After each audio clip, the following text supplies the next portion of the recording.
நாம் இப்போ சேலம் மாவட்டத்தில் இருக்க அருள்மிகு திரு சென்றாயன் பெருமாள் திருக்கோயிலில் தான் வந்திருக்கோம்.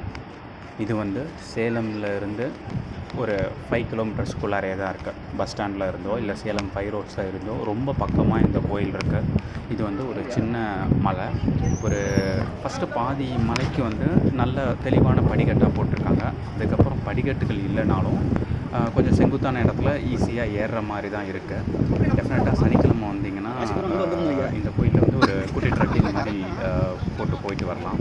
நான் வந்த டைமில் நல்ல கிளைமேட்டாக இருக்குது. அதனால் கொஞ்சம் ஜில்லுன்னு இருந்ததுனால ஈஸியாகவே இந்த மலையை ஏறிட்டோம். இந்த கோயிலுக்கு பின்னாடி வந்து ஆக்சுவலாக சேலம் மைனிங் வந்து இங்கே இருக்குது. ஐ திங்க் இது மெக்னீஷியன் மைனிங் அப்படின்னு தான் நினைக்கிறேன். இந்த இடத்துல தான் வந்து இந்த குருவி படம்லாம் எடுத்தாங்க அப்படின்னு சொல்லுவாங்க. ரொம்ப பியூட்டிஃபுல்லாக இருக்குது. இப்போ எவ்வளோ பெரிய மைனிங் இது. டெஃபினட்டாக இந்த இடம் வந்து சேலம் மக்கள் வந்து பாருங்கள். நன்றி.